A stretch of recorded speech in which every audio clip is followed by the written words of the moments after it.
Hello learners, आपकी ma'am आ चुकी हैं एक नया टॉपिक लेके। तो आज हम क्लास 10th का चैप्टर 3 कंप्लीट करने वाले हैं, that is pair of linear equations in two variables.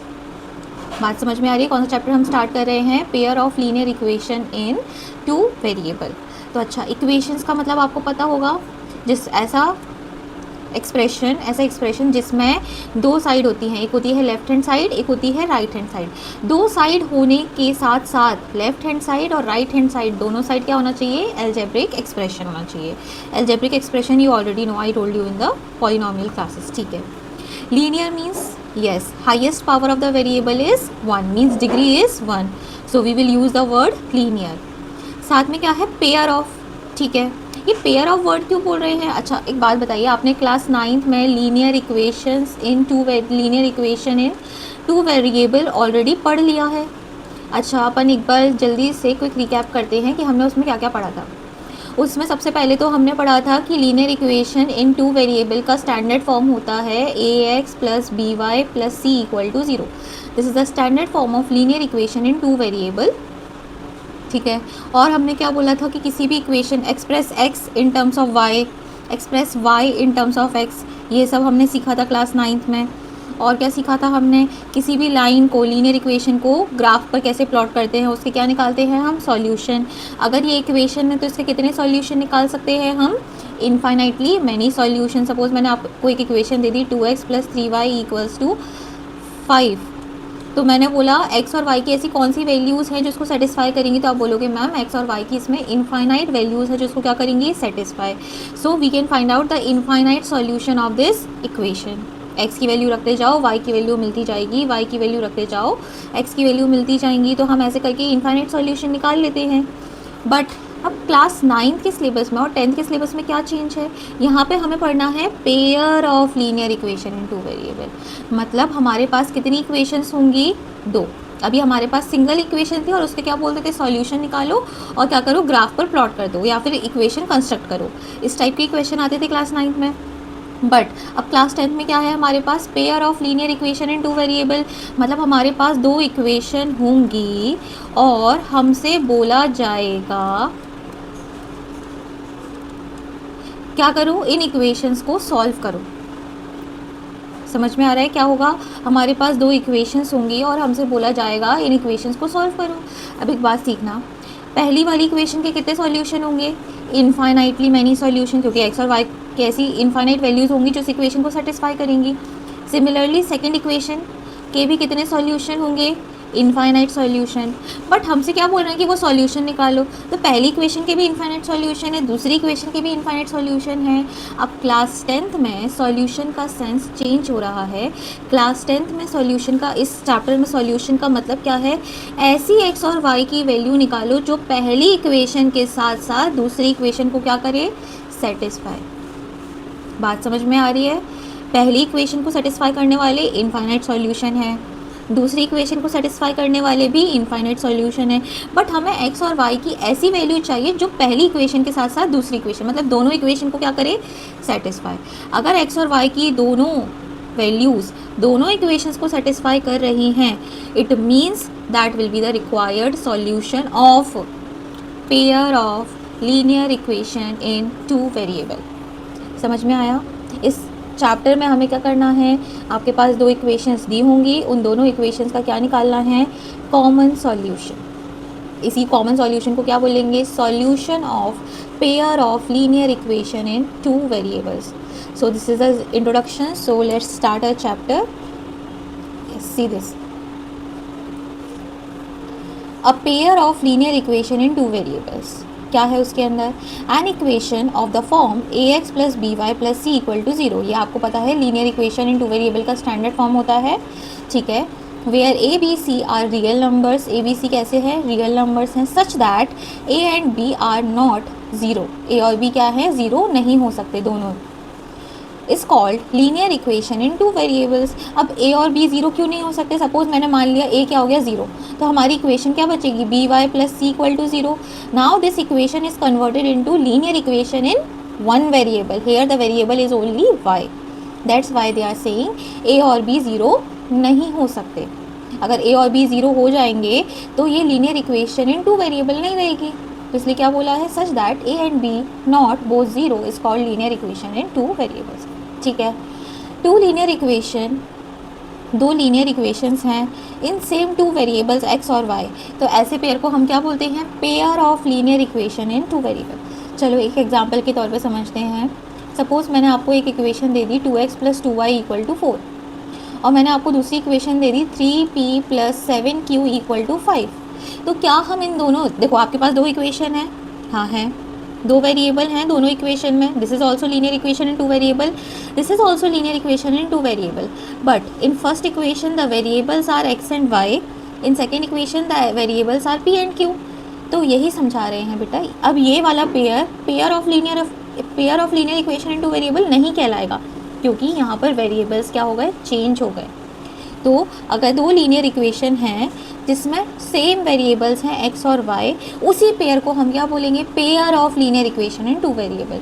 मतलब जो पहली इक्वेशन में वेरिएबल्स हैं वही दूसरी इक्वेशंस में क्या होने चाहिए, वेरिएबल। क्लियर है? तो पहली इक्वेशन 2x + 2y = 4, दूसरी equation 3x + 7y = 5। This is clear to you? समझ गए सब बच्चे pair of linear equation in two variables का मतलब क्या होता है? चलो अब दो वर्ड हम देखते हैं। The first word is geometrical, geometrical, और एक वर्ड हम सीखते हैं एल्जेब्रिकली। तो क्वेश्चन आता है सॉल्व ज्योमेट्रिकली और सॉल्व एल्जेब्रिकली। हाँ, तो बार बार मेरी टंग स्लिप हो जाती है, कोई बात नहीं, इग्नोर इट। बट दोनों का मतलब क्या होता है?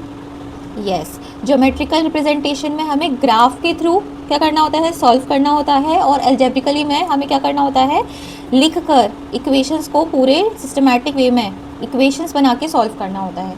तो इक्वेशंस दो तरीके से सॉल्व की जा सकती हैं, पहला है ज्योमेट्रिकली और दूसरा है एल्जेब्रिकली। तो अभी इसमें ये सिर्फ ये समझा रहे हैं geometrical representation of a linear equation. Linear equation का ज्योमेट्रिकल रिप्रेजेंटेशन कैसा होता है, straight line. Geometrically a linear equation in two variable can be represented as a straight line. ये आपको समझ में आ रहा है? जब भी आप linear equation in two variable को बनाओगे तो उसका ग्राफ कैसा होगा, एक सीधी रेखा, स्ट्रेट लाइन। ये क्लास 9th में हम ऑलरेडी पढ़ के आ चुके हैं। किसी भी लाइन को ग्राफ पर कैसे ड्रॉ करते हैं, सॉरी किसी भी इक्वेशन को ग्राफ पर कैसे ड्रॉ करते हैं, उसके सॉल्यूशन निकाल कर लेंगे आप ये पार्ट, ओके। अब see this, the general form of a pair of linear equation in two variable is a1x plus b1y plus c1 = 0 and a2x plus b2y plus c2 = 0। अब ये मैम क्या है, a1 b1 c1? बेटा ये जो suffix में 1 1 1 है ना, ये सिर्फ आपको क्लियरिटी दे रहा है कि आप इक्वेशन 1 की बात कर रहे हो, और यहाँ पे जो सफिक्स में 2 है ये क्या बता रहा है कि आप इक्वेशन 2 की बात कर रहे हो, जिससे कन्फ्यूजन ना हो। हमारे पास दो इक्वेशन है तो दो एक्स होंगे, पहली इक्वेशन में भी x होगा, दूसरी इक्वेशन में भी x होगा। तो पहली इक्वेशन का कोफिशिएंट अलग होगा, दूसरी इक्वेशन के कोफिशिएंट्स अलग होंगे। तो पहली इक्वेशन में x का कोफिशिएंट क्या है, a1, दूसरी इक्वेशन में x का कोफिशिएंट क्या है, a2। आपको पता है ना कोफिशिएंट मतलब क्या होता है, ठीक है। इसलिए ये जो सफिक्स में 1 1 1 है वो क्या बता रहा है, वैसे हमारा स्टैंडर्ड फॉर्म क्या होता है, ax plus by plus c = 0, but जो सफिक्स में यहाँ पे 1 1 1 है ना, वो बता रहा है कि हम पहली इक्वेशन की बात कर रहे हैं। तो a की जगह क्या यूज़ करेंगे, a1, b की जगह b1, c की जगह c1। ऐसी हमें सेकेंड इक्वेशन लिखनी है तो a2x plus b2y plus c2 = 0। This is clear to you? तो कोई भी पेयर ऑफ लीनियर इक्वेशन का जनरल फॉर्म कुछ इस तरीके से दिखता है, where a1, a2, b1, b2, c1 and c2 are real numbers। ठीक है, यहाँ तक समझ गए बच्चे? चलो next, a system of linear equations in two variable represent two lines in a plane।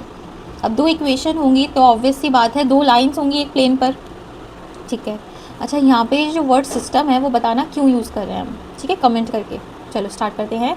हाँ, a pair of linear equation in two variable represent two lines in a plane. दो इक्वेशन होंगी तो दो लाइन्स होंगी। For two given lines in a plane there could be 3 possible cases. अगर दो lines हैं तो कितने पॉसिबल केसेस हैं, 3 पॉसिबल। या तो लाइन्स क्या होंगी, इंटरसेक्ट करेंगी, या तो लाइन्स क्या होंगी, पैरेलल होंगी, या तो लाइन्स क्या करेंगी, ओवरलैप करेंगी, कोइंसाइड करेंगी। तो 3 केसेस हो सकते हैं। देखो, the two lines are intersecting, they intersect at one point. ये बात समझ में आ रही है? The two lines are parallel, they do not intersect at any real point, the two lines are coincident, the lines overlap each other. Clear है? अच्छा, अब आप देखना यही 3 पॉसिबल केसेस हो सकते हैं, इसके अलावा कोई पॉसिबल है क्या? नहीं। तो अब ज़रा देखना, अगर ये दो लाइन एक दूसरे को कितने जगह पर टच कर रही हैं? एक जगह पर टच कर रही हैं, यस और नो? क्योंकि दोनों लाइंस क्या कर रही हैं? इंटरसेक्ट कर रही है, मतलब एक पॉइंट सिर्फ और सिर्फ एक ही पॉइंट है ऐसा जहाँ पर दोनों लाइंस क्या कर रही हैं? एक दूसरे को टच। मतलब इसके कितने सॉल्यूशन होंगे? Very good, 1 solution. कितने सॉल्यूशन होंगे? 1 सॉल्यूशन, क्योंकि एक ही पॉइंट ऐसा है जहाँ पर दोनों लाइन एक दूसरे को क्या कर रही हैं? टच कर रही हैं। तो कितने कॉमन सॉल्यूशन होंगे? 1 कॉमन सॉल्यूशन होगा। 1 सॉल्यूशन मतलब यूनिक सॉल्यूशन। तो जब भी लाइंस क्या करती हैं? एक दूसरे को इंटरसेक्ट करती हैं तो एक यूनिक सॉल्यूशन आता है। यहाँ पे लाइंस कैसी हैं? एक दूसरे के पैरेलल। अगर लाइंस पैरेलल हैं इट मीन्स ये दोनों लाइंस एक दूसरे को कभी भी टच नहीं करेंगी। अगर ये दोनों लाइंस एक दूसरे को कभी भी टच नहीं करेंगी तो इनके पास कोई सॉल्यूशन होगा? नहीं होगा, क्योंकि एक्स और वाई की ऐसी कोई भी वैल्यू नहीं होगी जो दोनों पे सेटिस्फाई करेगी। तो अगर दोनों लाइंस एक दूसरे को टच ही नहीं करी तो क्या यहाँ पे सॉल्यूशन एग्जिस्ट होगा? नहीं होगा। तो इस केस में क्या होता है? No solution. कब? जब लाइंस क्या हो? पैरेलल। जब लाइंस क्या हो? Intersecting. So there is only 1 solution, that solution will be unique. अच्छा, अब यहाँ पे ये दोनों लाइंस क्या कर रही हैं? एक दूसरे से ओवरलैप, मतलब हर एक पॉइंट पे एक दूसरे को क्या कर रही है? टच। अगर और एक लाइन पे कितने पॉइंट्स होते हैं? इनफाइनाइट। अगर दो लाइंस एक दूसरे को हर एक पॉइंट पे टच कर रही हैं तो ऐसे, और हर एक लाइन पे कितने पॉइंट्स होते हैं? इनफाइनाइट। तो ये दोनों लाइंस का नेचर कैसा होगा? Infinitely many solution. क्लियर है? ठीक है, अब हम कुछ नए वर्ड सीखते हैं, consistent and inconsistent. Consistent means consisting a solution, means having a solution. Consistent system मतलब जिसमें सॉल्यूशन एग्जिस्ट करता हो। इनकंसिस्टेंट मतलब नो सॉल्यूशन। तो बताओ सॉल्यूशन किस में नहीं आता? पैरेलल वाली कंडीशन में सॉल्यूशन नहीं आता। मतलब पैरेलल वाली कंडीशन जब लाइंस पैरेलल होंगी तो वो कैसा सिस्टम होगा? Inconsistent system. अगर लाइंस एक दूसरे को इंटरसेक्ट कर रही हैं या ओवरलैप कर रही हैं तो वो कैसा सिस्टम होगा? कंसिस्टेंट सिस्टम, क्योंकि consistent system means having a solution. देखो आगे पढ़ो, consistent means if it has at least 1 solution, मतलब कम से कम एक सॉल्यूशन होना चाहिए। एक से ज़्यादा होगा तो भी चलेगा। अगर एक सॉल्यूशन है means it is a condition of intersecting lines. If it is a condition of intersecting lines means it has unique solution. तो यहाँ तक आपको समझ में आ गया? ओके। अच्छा, ये अंदर डिटेल में दिया है, if the lines intersect at a point then the points give a unique solution. एक बार आप इसको रीड कर लीजिए तब भी सिस्टम क्या कहेगा? Consistent. Coincide means overlap, infinitely many solution, system will be consistent. Parallel, no solution, inconsistent. तो ये मैं आपको ऑलरेडी बता चुकी हूँ। क्लियर है? अच्छा, मैंने आपको बताया था किसी भी इक्वेशंस को आप 2 तरीके से सॉल्व कर सकते हो, या तो आप ग्राफिकली सॉल्व करो या एल्जेब्रिकली सॉल्व करो। किसी भी इक्वेशंस को, सिस्टम ऑफ लीनियर इक्वेशंस को आप कैसे सॉल्व कर सकते हो? 2 तरीके से, ग्राफिकली और एल्जेब्रिकली। तो ग्राफिकली में हम कैसे सॉल्व करते हैं अब हम वो देखने जा रहे हैं। तो ग्राफिकल मेथड में क्या होता है? आपके पास 2 इक्वेशन होंगी, this is first equation, this is second equation. आपके पास 2 इक्वेशन हैं, आपको क्या करना है? इन दोनों इक्वेशंस को ग्राफिकली सॉल्व करना है। तो आपको क्या करना होगा? पहली इक्वेशन को ग्राफ पर प्लॉट करेंगे, दूसरी इक्वेशन को ग्राफ पर प्लॉट करेंगे और देखेंगे कि लाइंस कैसी हैं। Lines can be intersecting, parallel और ओवरलैपिंग। तो लाइंस को कैसे ग्राफ पर प्लॉट करते हैं? यस, आपको पता है ना, मिनिमम 2 सॉल्यूशंस चाहिए होता है to plot the line on the graph. तो आप पहली इक्वेशन की 2 सॉल्यूशन निकालोगे, दूसरी इक्वेशन के 2 सॉल्यूशन निकालोगे। निकालना आता है कि नहीं?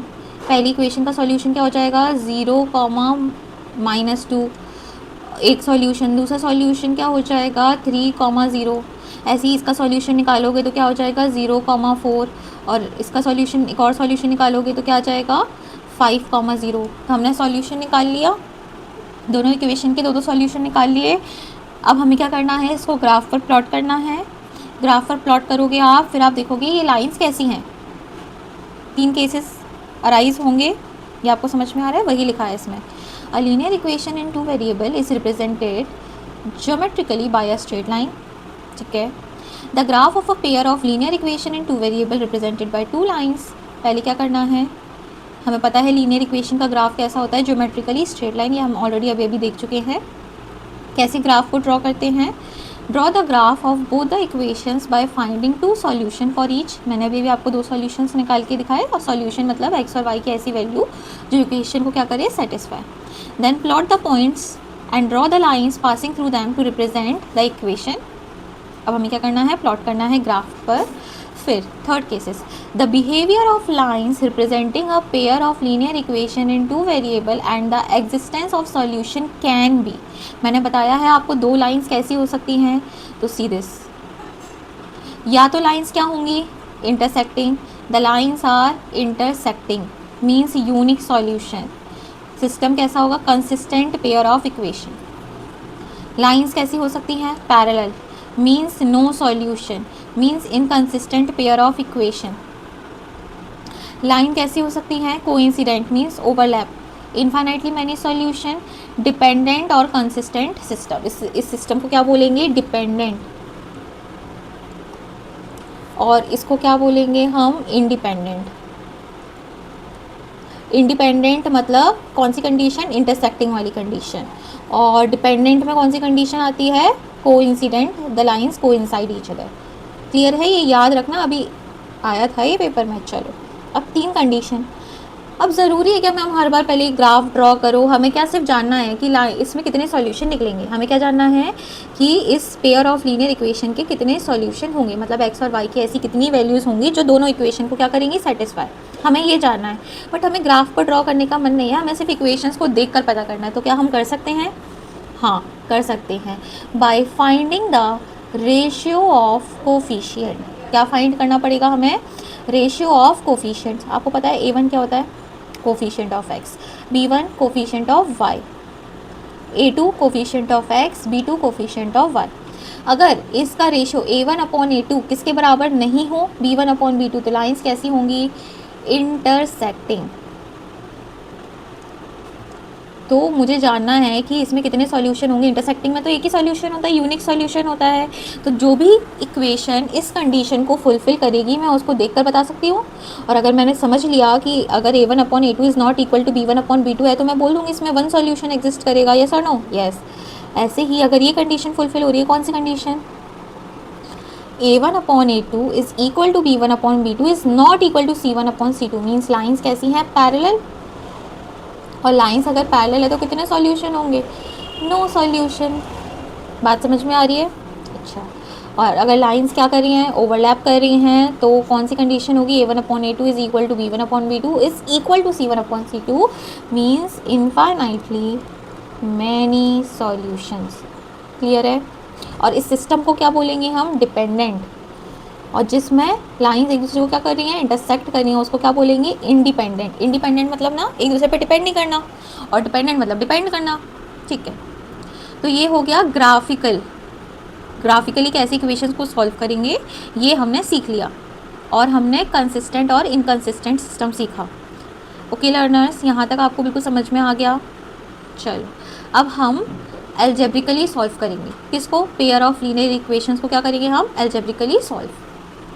तो जैसे ग्राफिकली में क्या करना होता था, पूरा फॉलो करना था प्रोसीजर, क्या, पहले दोनों इक्वेशंस लिखो और दोनों इक्वेशंस के सॉल्यूशन निकालो और उसको प्लॉट कर दो, और फिर ऑब्जर्व कर लो क्या है लाइंस का एक दूसरे के साथ नेचर, ठीक है। ऐसे ही एल्जेब्रिकली में हम तीन मेथड से इसको सॉल्व कर सकते हैं।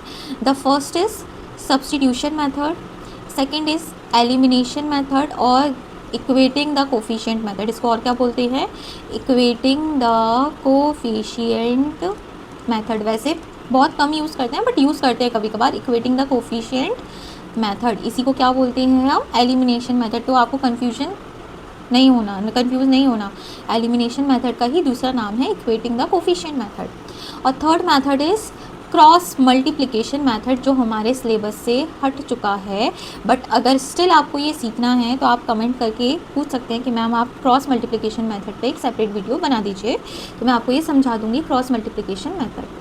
तो इस वीडियो में तो हम दो ही मेथड सीखेंगे, सब्स्टिट्यूशन मेथड और एलिमिनेशन मेथड। तो स्टार्ट करते हैं सब्स्टिट्यूशन मेथड। मेथड स्टार्ट करने से पहले हमें मेथड में ही पता होना चाहिए करना क्या है। चलो देखो, इसका नाम क्या है, सब्स्टिट्यूशन। आपने बहुत स्कूल में बहुत सुना होगा कि मैथ्स का पेपर सब्स्टिट्यूट हो गया बाय गेम्स पीरियड, सुना होगा। मतलब मैथ्स के पीरियड को हटा दिया, कौन से पीरियड ने, गेम्स पीरियड ने। मतलब क्या हो गया, सब्स्टिट्यूशन हो गया। क्या हो गया, सब्स्टिट्यूशन। आप पूछते हो कि आज गेम्स पीरियड की जगह कौन सा सब्स्टिट्यूशन मेथड, सब्स्टिट्यूशन पीरियड है, कौन सब्स्टिट्यूट कर रहा है। तो सब्स्टिट्यूशन मतलब क्या होता है, एक तरह से रिप्लेसमेंट। क्या होता है, रिप्लेसमेंट। तो अब हमारे पास क्या है, pair of linear equation in two variables का क्या निकालना है हमें, कॉमन सॉल्यूशन। ठीक है, सपोज ये इक्वेशन है हमारे पास, ये दो इक्वेशन है, हमें इसका क्या निकालना है, कॉमन सॉल्यूशन। मतलब एक्स और वाई की ऐसी वैल्यू जो दोनों इक्वेशंस को क्या करेंगी, सेटिस्फाई। देखो कितने वेरिएबल्स हैं यहाँ पे, दो वेरिएबल्स हैं। कितने वेरिएबल्स हैं, दो वेरिएबल्स हैं। सबसे पहला काम, इक्वेशंस को उसके स्टैंडर्ड फॉर्म में चेंज कर लो। ये स्टैंडर्ड फॉर्म में ऑलरेडी चेंज है। फिर उसको नाम दो इक्वेशन 1 एंड इक्वेशन 2।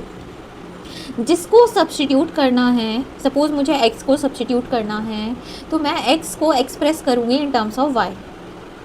जिसको सब्स्टिट्यूट करना है उसको एक्सप्रेस करेंगे इन टर्म्स ऑफ y। सपोज मुझे x को सब्स्टिट्यूट करना था तो मैं कोई सी भी इक्वेशन ले लूँगी। सपोज मैंने पहली वाली इक्वेशन लिखी, तो मैं पहली वाली इक्वेशन से x को एक्सप्रेस कर सकती हूँ इन टर्म्स ऑफ y। कैसे, अच्छा आप इसको ये लिख सकते हो, देखना 2x + 3y = 6। हाँ मैम आपने तो वही उतार दिया। चलो देखो आगे, 2x = 6 - 3y, x = 6 - 3y/2। इसको क्या बोलते हैं, एक्सप्रेस x। x को दर्शा रहे हैं, express x in terms of y। y के फॉर्म में शो कर रहे हैं किसको, x को। तो हम क्या कर रहे हैं, एक्सप्रेसिंग x किसके टर्म्स में, इन टर्म्स ऑफ y। ये बात समझ में आ रही है। Make this as equation number 3। Clear है। तो हमने इक्वेशन 1 की हेल्प से इक्वेशन 3 बनाई है, तो अब हम 1 को थोड़ा इग्नोर करेंगे। क्लियर है। अब जो x की वैल्यू हमने निकाली है वो किस में पुट कर देंगे, इक्वेशन नंबर 2 में। तो देखो 4 × x की वैल्यू क्या निकाली हमने, 6 - 3y होल अपॉन 2 - 5y = 20। देखो अब ये जो इक्वेशन आई है वो पूरी किस टर्म्स में है, y के टर्म्स में। मतलब हमने x को क्या कर दिया, सब्स्टिट्यूट। क्या कर दिया, सब्स्टिट्यूट। किससे, y से। सिंस x इसके बराबर है तो ये लिखो चाहे ये लिखो, बात तो एक ही है। तो हमने x की जगह क्या लिख दिया, 6 - 3y/2। तो हम x को सब्स्टिट्यूट कर रहे हैं किससे, y से। इसलिए इस मेथड को क्या बोलते हैं हम, सब्स्टिट्यूशन मेथड। आया बच्चों को समझ में। अब इसको हम बहुत आसानी से सॉल्व कर लेंगे बाय टेकिंग एलसीएम और डूइंग ट्रांसपोजिशन। यहाँ से आपको y की वैल्यू मिल जाएगी और जो भी y की वैल्यू मिलेगी वो इक्वेशन 3 में पुट करके हम x की वैल्यू निकाल लेंगे। बताओ यहाँ तक सीख गए। चलो एक बार देखना ज़रा, पढ़ लो एक बार। Substitution method, steps followed for solving linear equation in 2 variable using substitution method. क्या स्टेप्स लेंगे, step 1, express the value of one variable से y। हम y को एक्सप्रेस कर रहे हैं in terms of other variable x। मतलब ऊपर वाले में हमने x को एक्सप्रेस किया था, यहाँ पे हम y को एक्सप्रेस कर रहे हैं in terms of x। Whichever is convenient, आपको जो अच्छा लगे आप वैसे कर सकते हो। Then substitute the value of y की जगह, ऊपर वाले में हमने x की जगह रखा था, यहाँ पे y को एक्सप्रेस करें तो y की जगह रखेंगे। Substitute the value of y in other equation and reduce it to an equation in one variable in terms of x। देखो इसमें हमने ऊपर वाले में उल्टा किया था, हमने क्या किया था, x को एक्सप्रेस किया था तो हमारी इक्वेशन y के टर्म्स में आई थी। यहाँ पे वो y को सब्स्टिट्यूट कर रहे हैं तो उनकी इक्वेशन किसके टर्म्स में आएगी, x किस टर्म्स में आएगी। क्लियर है। तो आगे पढ़ो, क्या क्या करना है हमें। There will be 3 possibilities. क्या वो 3 पॉसिबिलिटीज़ क्या हैं, if the reduced equation is linear in x। जो रिड्यूस्ड इक्वेशन बनी है वो linear equation in terms of x है, तो आपको क्या मिलेगा, एक यूनिक सॉल्यूशन। इफ़, बच्चों ये ध्यान से देखना, if the reduced equation is a true statement. Statement कैसा हो, ट्रू हो, बट किसके बिना हो, x के बिना हो। सपोज मैंने लिख दिया 2 = 2, सॉरी x + 2 = x + 2। क्लियर है, ये एक ट्रू स्टेटमेंट है, हाँ है। यहाँ पे एक्स एक्स कैंसिल हो जाएगा और एक के ट्रू स्टेटमेंट है 2 इक्वल टू 2, हाँ है। तो इस केस में हमें कितने सॉल्यूशन मिलेंगे? इनफाइनाइट सॉल्यूशन मिलेंगे। मतलब अगर स्टेटमेंट ट्रू है और विथआउट एक्स है तो हमें इनफाइनाइटली सॉल्यूशन मिलेंगे, और अगर स्टेटमेंट ट्रू है with linear equation in x है तो हमें कितने सॉल्यूशन मिलेंगे? यूनिक सॉल्यूशन मिलेगा। अगर स्टेटमेंट फॉल्स है विथआउट एक्स तो हमें क्या मिलेगा? No solution. सपोज मैंने लिखा होता है x plus 3 equals to 2 plus x, तो x x कैंसिल हो गया, तो ये विदाउट x है और ये फॉल्स स्टेटमेंट है, 3 कभी भी 2 के बराबर नहीं होता, तो इस केस में आपको क्या मिलेगा? No solution. ठीक है। फिर आपको अगर सपोज x की वैल्यू मिल गई तो substitute the value of x obtain in step 2 in equation 1 to obtain the value of y। x की वैल्यू मिल गई तो इक्वेशन थर्ड में हम पुट कर देंगे to get the value of y, जिससे हमारे x और y के कोऑर्डिनेट्स मिल जाएं, means solution of the system मिल जाए। क्लियर है? आपको आ गया ये सब्स्टिट्यूशन मेथड? ओके। अभी हम इसको क्वेश्चंस, इससे रिलेटेड क्वेश्चंस की प्रैक्टिस करेंगे और मैं आपके लिए एक वर्कशीट भी पोस्ट करूँगी, तो वो आपको प्रैक्टिस करनी है। ओके लर्नर्स, तो now the next method is elimination method. एक और नाम बताया था, जल्दी से रिपीट करें। वेरी गुड, क्या था? Equating the coefficient method. एक बार आप रीड कर लीजिए, फिर मैं आपको एक बार अच्छे से समझा दूंगी।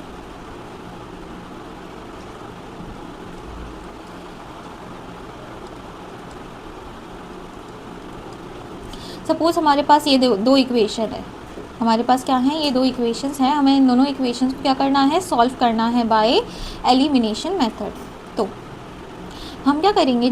अच्छा पहले तो समझ लीजिए what do you mean by elimination method. देखो कितने वेरिएबल थे? 2 वेरिएबल हैं, एक्स और वाई। अच्छा आपने स्क्विड गेम देखा होगा, वेब सीरीज़ देखिए? हाँ, उसमें क्या करते थे? एलिमिनेट करते जाते थे। जो प्लेयर हार जाता था उसको क्या करते थे? एलिमिनेट। एलिमिनेट मतलब गेम से हटा देना। क्लियर है? एलिमिनेशन मतलब गेम से हटा देना, रिमूव कर देना। तो अब भाई हमारे पास कितने वेरिएबल हैं? 2 वेरिएबल हैं, तो दोनों में से किसी एक को क्या करेंगे हम? एलिमिनेट। तो ये हमारी चॉइस है, हम किसको एलिमिनेट करना चाहते हैं। सपोज़ आपके पास ये 2 इक्वेशन है, इक्वेशन 1 और इक्वेशन 2। आपको क्या करना है? y को एलिमिनेट करना है। क्या करना है? y को एलिमिनेट मतलब y को गेम से हटाना है। तो जिसको भी हटाना होता है उसके कोफिशिएंट इक्वल बनाने होते हैं। जिसको भी हटाना होता है उसके कोफिशिएंट इक्वल बनाने होते हैं। ये बात समझ में आ रही है? तो हमें किसको एलिमिनेट करना है? y को। तो y के कोफिशिएंट इक्वल बनाने होंगे। फर्स्ट इक्वेशन में y का कोफिशिएंट क्या है? 3। सेकेंड इक्वेशन में y का कोफिशिएंट क्या है? 2। हमें कोफिशिएंट इक्वल बनाने हैं तो हमें फर्स्ट इक्वेशन में किसका मल्टीप्लाई करना पड़ेगा? 2 का, और सेकेंड इक्वेशन में किसका मल्टीप्लाई करना पड़ेगा? 3 का। तो अब हमारे पास इक्वेशन क्या हो जाएंगी? वो 4x plus 6y equals to 12 and the second equation will be 15x minus 6y equals to 30। कोई दिक्कत यहाँ तक? नहीं। हमारा पहला काम था जिसको भी एलिमिनेट करना है उसके कोफिशिएंट इक्वल बनाओ, बना लिया। अब the second thing is either we can add the equation और सब्ट्रैक्ट द इक्वेशन। इन दोनों इक्वेशंस को या तो हम ऐड करेंगे या फिर क्या करेंगे? सब्ट्रैक्ट। तो आपको याद रखना है जब सेम साइन होता है तब हम इक्वेशंस को सब्ट्रैक्ट करते हैं, जब अपोजिट साइन होता है तो हम इक्वेशंस को क्या करते हैं? ऐड करते हैं। किसका अपोजिट साइन, किसका सेम साइन? कोफिशिएंट का, जिसको एलिमिनेट करना है। यहाँ पे y का कोफिशिएंट +6 है, यहाँ पे y का कोफिशिएंट -6 है, मीन्स अपोजिट साइन है। तो हम इन दोनों इक्वेशंस को क्या करेंगे? Add on. जब भी इक्वेशंस ऐड करते हैं तो साइन चेंज नहीं होता, तो 6y से 6y कैंसिल, क्योंकि एक +6 -6 0 हो जाएगा। 15 + 4 19x इज इक्वल्स टू कितना हो जाएगा? 42। अब 42 और 92 एक को प्राइम नंबर है तो इसको हम फर्दर सिंप्लीफाई नहीं कर सकते। क्लियर है? आया यहाँ तक समझ में? चलो वेरी गुड। अब देखना, यहाँ पे तो हम किसको एलिमिनेट कर रहे थे? y को। अब सपोज़ मुझे किसको एलिमिनेट करना है? x को। तो मुझे x के कोफिशिएंट इक्वल बनाने होंगे, तो मुझे फर्स्ट इक्वेशन में क्या करना पड़ेगा? 5 का मल्टीप्लाई। दूसरी इक्वेशन में क्या करना पड़ेगा? 2 का मल्टीप्लाई। अब मैम आपको कैसे पता 5 का ही मल्टीप्लाई होगा 2 का भी? बेटा मैं क्या करती हूँ, 5 और 2 का क्या ले लेते हैं? एलसीएम। एलसीएम कितना आएगा? 10। मतलब 2 में क्या मल्टीप्लाई करें कि एलसीएम आ जाए 10? 5 का मल्टीप्लाई करके। तो छोटा से छोटा नंबर निकालना होता है, इसलिए हम दोनों नंबर से क्या लेते हैं, एलसीएम। क्लियर। तो first equation will be after multiplying it to 5 there the equation will be 10x plus 15y equals to 30, और दूसरी इक्वेशन क्या हो जाएगी 10x minus 4y equal to 20। Yes और नो? यस। किसको एलिमिनेट करना था, x को, तो x के कोफिशिएंट का सेम साइन है कि अपोजिट साइन, सेम साइन, तो इक्वेशंस को क्या करेंगे, माइनस। जब भी इक्वेशंस को माइनस करते हैं तो जो भी नीचे इक्वेशन लिखी रहती है उसके साइंस चेंज करते हैं, प्लस माइनस में चेंज हो जाता है, माइनस प्लस में चेंज हो जाता है। यहाँ पे 10 कैसा है, पॉजिटिव, तो किस में चेंज हो जाएगा, माइनस में। यहाँ पे 4 कैसा है, नेगेटिव, तो कैसे चेंज हो जाएगा, प्लस। 20 कैसा है, पॉजिटिव, तो कैसे चेंज हो जाएगा, minus. Plus 10 minus 10 cancel each other. Okay, यहाँ पे क्या हो गया, 15 plus 4 19y equals to 10, 30 minus 20 10, y की वैल्यू कितनी आ गई, 10/19। ये x और y की ऐसी वैल्यू हैं, ये x और ये y की ऐसी वैल्यू है जो दोनों इक्वेशंस को क्या करेंगी, satisfy, means it is the solution of pair of linear equation. अब जो भी ये y की वैल्यू आई है वो कोई भी इक्वेशन में उठा के रख देंगे फर्स्ट या सेकंड में, उससे हमें x की वैल्यू मिल जाएगी, दैट विल बी 42/19। ठीक है, तो इसमें मैंने आपको एलिमिनेशन मेथड दो तरीके से सिखाया है, या तो x को एलिमिनेट करो या y को एलिमिनेट करो, आपका मन है। चलो एक बार स्टेप्स पढ़ लेते हैं। Steps followed for solving linear equation in 2 variables by elimination method. Multiplying both the equations bye some suitable non-zero constants to make the coefficient of x and y equal। बीच में क्या लगा है, और या तो x का कोफिशिएंट इक्वल बनाओ या y का कोफिशिएंट बनाओ, जिसको भी एलिमिनेट करना होता है उसका कोफिशिएंट इक्वल बनाना होता है। ऐड और subtract both the equation to eliminate the variables whose coefficient are equal. अब अपन ऐड करो या सब्ट्रैक्ट करो, हमें क्या करना है, एलिमिनेट करना है, तो हम उस हिसाब से क्या करते हैं, ऐड या सब्ट्रैक्ट करते हैं। मैंने आपको ऑलरेडी बता दिया है, अगर सेम साइन होगा तो सब्ट्रैक्ट करेंगे, अपोजिट साइन होगा तो ऐड करेंगे। तो ऐसा करने पर हमें 3 केस मिलते हैं। If N equation in one variable so obtained solve it for y। जो हमने सॉल्व किया है, if N equation in one variable y is obtained, ये जो इक्वेशन है वेरिएबल y में ऑब्टेन है, इसी की वैल्यू हम किसी में भी रखकर x की वैल्यू निकाल सकते हैं, वो ये बोल रहे हैं। सेकंड क्या बोल रहे हैं, if a true statement involving no variable, मतलब वेरिएबल ही कैंसिल, दोनों से वेरिएबल कैंसिल हो जाते हैं। सपोज मैंने आपको इक्वेशन दे दी थी 2x plus 3y equals to 6, पहली इक्वेशन ये दी होती है, दूसरी इक्वेशन मैंने आपको ये दी होती 4x plus 6y equals to 12 दिया होता, मैंने सपोज आपको ये दिया होता। तो इस केस में क्या होता, आप जब इनके कोफिशिएंट इक्वल बनाते तो पहली इक्वेशन में 2 का मल्टीप्लाई करते, तो आपकी इक्वेशन क्या हो जाती है, 4x plus 6y is equals to 12। दूसरी इक्वेशन में क्या है, 4x plus 6y equals to 12। तो जब आप इन दोनों को माइनस करोगे तो x कैंसिल, और एक ये ट्रू स्टेटमेंट है, हाँ है, 0 इक्वल टू 0, क्या ये ट्रू स्टेटमेंट है, हाँ है। जब दोनों ही कोफिशिएंट कैंसिल हो जाएंगे, मतलब नो वेरिएबल, तो इस केस में कितने सॉल्यूशन होंगे, infinite. If a true statement involving no variable, कोई भी वेरिएबल ना हो, तो the system obtained has infinitely many solution. If a false statement involving no variable obtained, then it is a case of no solution, means yes, parallel lines। कर लेंगे बच्चों यहाँ तक। फिर क्या करना है, substitute the value of y और x in either of the equation to get the value of other variable। Clear. तो हमने ये चैप्टर की क्विक समरी देख ली है। क्रॉस मल्टीप्लिकेशन दिख रहा होगा आपको, कटवा दिया गया है आपके सिलेबस में से, तो हम इसको नहीं पढ़ेंगे, बाकी आगे थोड़ा सा और देख लीजिए आप। Equations which are not linear, ऐसी इक्वेशंस जो लीनियर ना हो but can be reduced to linear form by some suitable substitution are called equations reducible to linear form. ऐसी इक्वेशन जो पहले दिखने में लीनियर ना हो बट उसको सब्स्टिट्यूट करके हम लीनियर फॉर्म के फॉर्म में रिप्रेजेंट कर सकते हैं, उन टाइप की इक्वेशंस को क्या बोलते हैं, reducible to linear form. Okay, reduced equation can be solved by any of the graphical method और algebraic method by solving linear equation. Clear है। अच्छा, ये वाला जो कॉन्सेप्ट है वो मैं आपको बाद में सिखाऊंगी। आई होप आपको मिडिल टर्म स्प्लिटिंग मेथड वगैरह ये सब आता है। Okay, now we will see this MCQ in the next video. So in first part we had learned all the basics. Now we will meet in the next part where we are going to do the practice what we had learned in the basics. Okay learners, so stay tuned for the next part. Bye.